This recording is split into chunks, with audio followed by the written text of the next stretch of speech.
You're sitting on a bunch of money right here. You showed up at the shoot with $3.5 million in cash? Yeah. Picture this, a roughly 50,000 square foot Connecticut estate, over 20 bedrooms, multiple kitchens, and a private nightclub below ground. Now imagine the man who owns it. A rapper once shot 9 times and left for dead. From hustling on the streets of South Jamaica, Queens, to building a real estate portfolio that rivals Hollywood moguls, Curtis 50 Cent Jackson didn't just buy houses. He built an empire. But every empire has a story of hustle, heartbreak, and hard-earned redemption.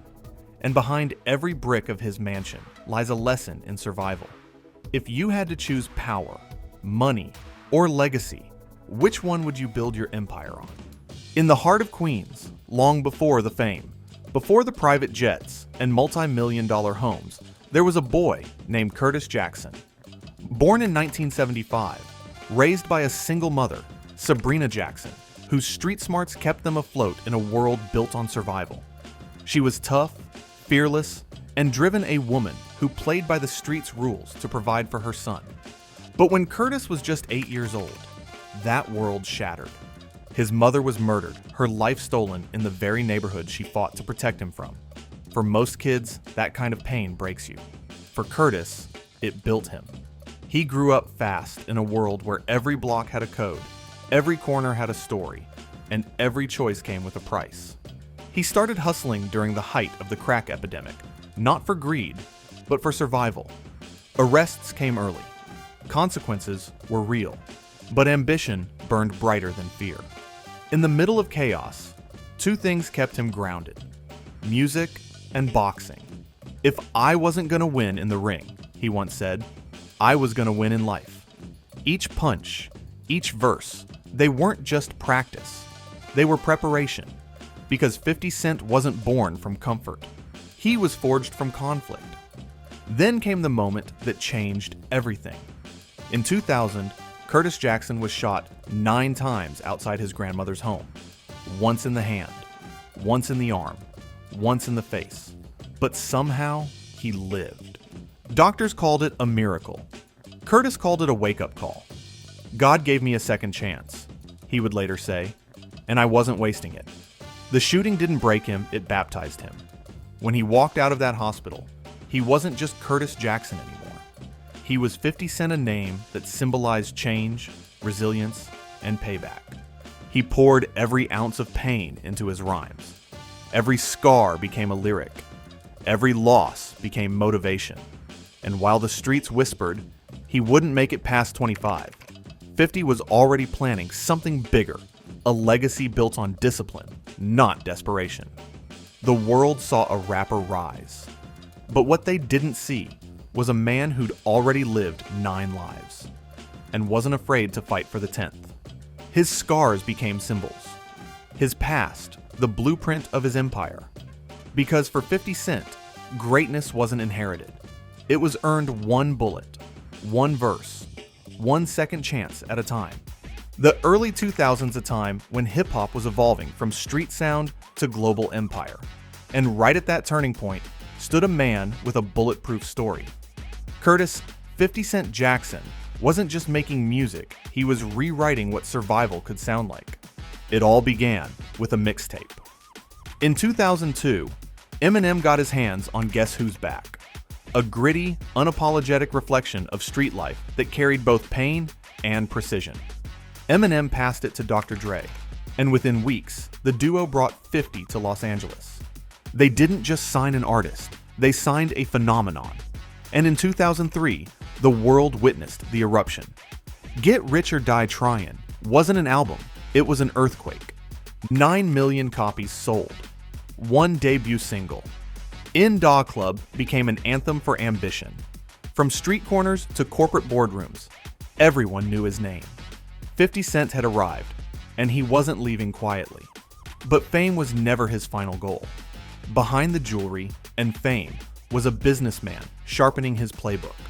While others flaunted, he flipped. While others spent, he strategized. He built G-Unit more than a rap crew. It was a brand. A clothing line that became streetwear royalty. a record label that launched new stars, and a lifestyle empire that redefined hip-hop's business blueprint.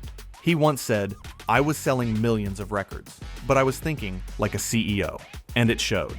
But 50 wasn't satisfied with owning the mic, he wanted the screen.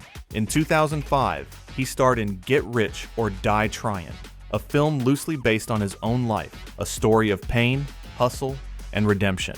It was more than entertainment, it was a statement. 50 was proving he could command not just beats, but entire audiences.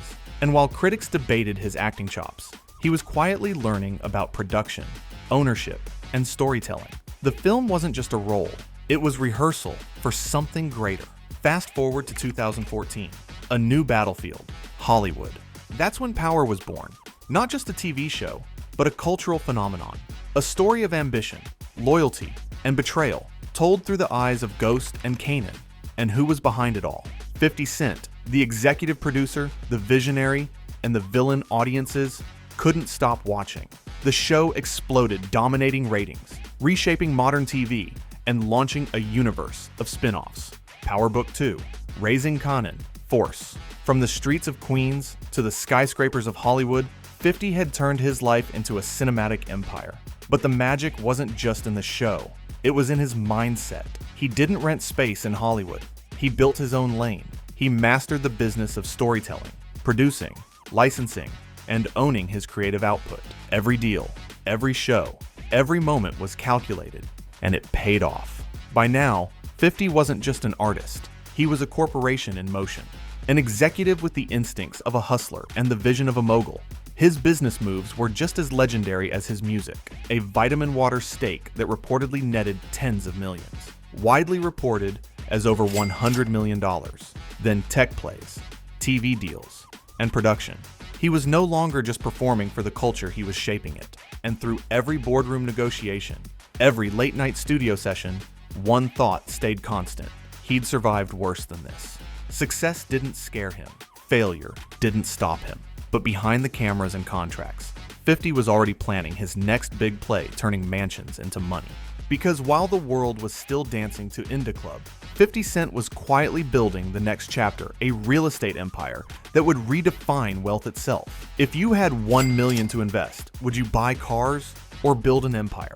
This is where the hustler became the tycoon, where survival became strategy, and where Curtis Jackson, once the kid from Queens, began mastering the art of the comeback. In the world of luxury, some buy to show off, and others buy to evolve. For Curtis, 50 Cent Jackson, wealth wasn't about the glitter, it was about the game. Because when you've come from nothing, every square foot of marble tells a story. Every mansion becomes a memory of survival turned into strategy. The crown jewel of that story? His legendary Connecticut estate. Once Mike Tyson's, the property is a 50,000 square foot fortress with over 20 bedrooms, dozens of bathrooms, multiple kitchens, an indoor pool, a nightclub, a casino space, and a basketball court. For 50, that estate was both a trophy and a lesson proof that luxury could be conquered, and later, controlled. Because when the flex was done, the strategy began. He didn't cling to the mansion for validation. He turned it into a chess move. In 2019, after years of ownership, he sold the property, redirecting millions into new ventures, film production, and business expansions. To most, selling such a palace would look like downsizing. To 50, it was upgrading trading square footage for freedom. His New Jersey home came next, smaller, quieter, more intentional. A reflection of a man who no longer needed to prove his power, only preserve it. This home wasn't built for parties. It was built for peace. Neutral tones, art-lined hallways, floor-to-ceiling windows overlooking serenity. Here, 50 Cent wasn't the mogul he was. Curtis, the father, the thinker, the man who'd learned that silence was the loudest form of success. But beyond the mansions, the drive never stopped, literally. Cars not just for speed, but for symbolism. Each one marked a milestone. A Lamborghini Murcielago for raw intensity, a Rolls-Royce Ghost for quiet control, a Ferrari 458 for precision, and a few custom builds, because even the details read luxury. Every car wasn't just a purchase, it was punctuation, a visual reminder of how far ambition could drive. And then there's his fashion always calculated, never careless. 50's wardrobe evolved from streetwear swagger to executive power. Tailored suits in deep navy and charcoal, sharp lines that matched his business precision. Diamond-encrusted Audemars Piguet, watches resting on wrists that once carried scars. Even his collaborations, from high-end streetwear to luxury brands, echoed his evolution. Because 50 understood one truth: style isn't about fabric, it's about story. He once said, "I don't buy to flex, I buy to multiply." And he meant it. While others chase trends, 50 chases legacy. Every mansion, every car, every suit a calculated move in his empire's blueprint. He turned consumerism into currency, mastering the rare balance between enjoying luxury and leveraging it.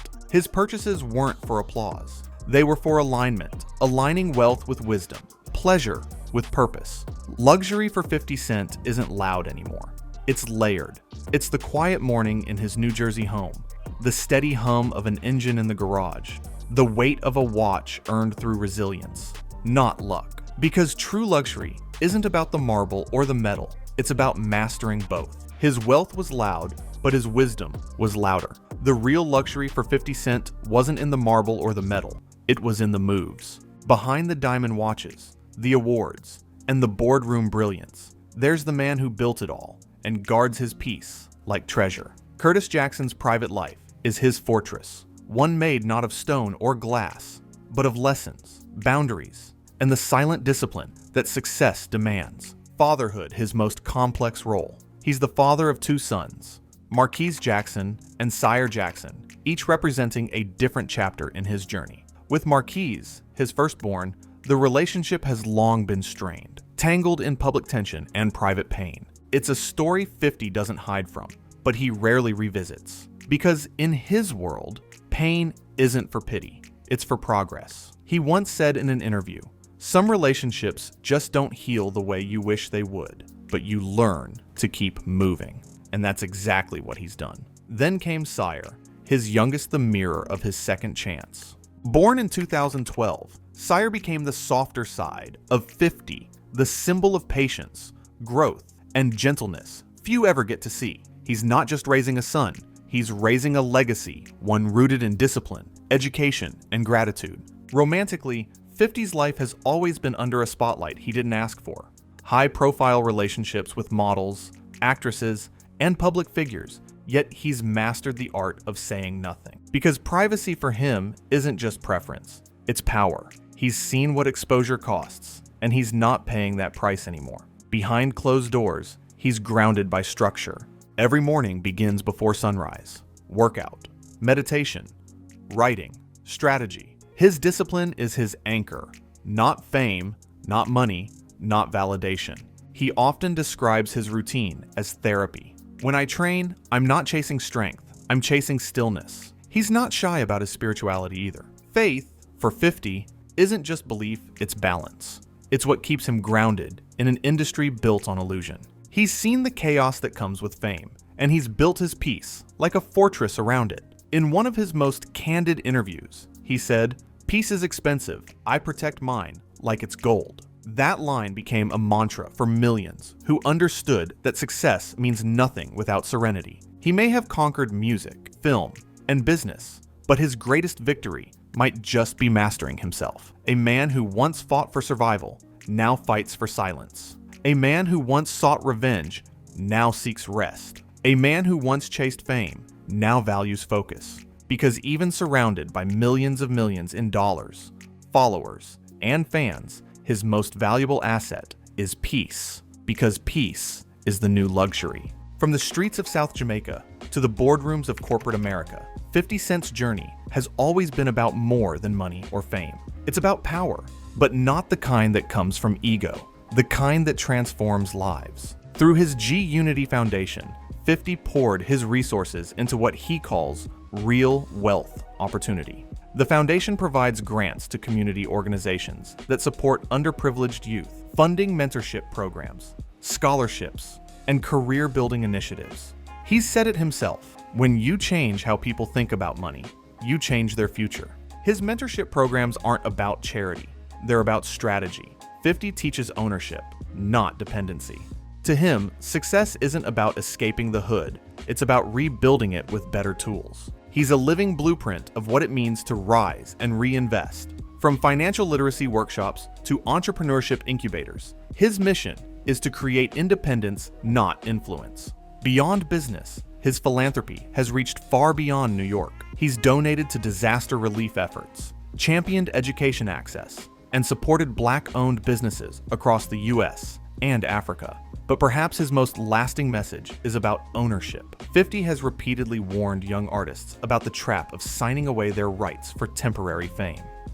He believes the real revolution in entertainment isn't fame, it's equity, and he's lived it. From his vitamin water deal that earned him tens of millions to producing Power and its spin-offs, 50's career is a masterclass in turning influence into infrastructure. Today, 50 Cent's name carries weight not just in music or film, but in boardrooms, classrooms, and communities. His empire is more than real estate, it's real impact. He's inspired a generation to think differently about success, to own, to invest, and to uplift. He didn't just break into Hollywood, he built his own door, and behind that door, he left it cracked open for everyone coming after him. Because for 50, legacy isn't a mansion or a chart-topping album. It's the ripple effect of empowerment, the idea that every hustler, dreamer, and underdog can rise if they learn how to play the game smart. He's no longer chasing survival, he's building sustainability. The man once defined by his scars is now defined by his strategy. If you had the power to build your own legacy, would you build for yourself or build for the world? From the sound of gunfire on the streets of Queens to the echo of applause in corporate boardrooms, 50 Cent's life has always been a study in evolution. He went from surviving the streets to owning them, from selling mixtapes out of trunks to signing million-dollar contracts, from rap verses about ambition to business moves that made ambition look small. Every mansion, every car, every deal wasn't just about luxury, it was about leverage. Because while others chased fame, 50 built foundations. He turned pain into purpose, rejection into revenue, and legacy into a living, breathing brand. Power isn't something you inherit. You build it, brick by brick, lesson by lesson. That's the essence of his empire, not just real estate, but real strength. The mindset that refuses to fold, the hustle that never expires. He's proof that no matter where you start, you can rewrite your story and turn survival into sophistication. Because in the end, 50 Cent's mansions may fade, but his mindset is built to last. Do you think 50 Cent's greatest empire is his real estate or his mindset?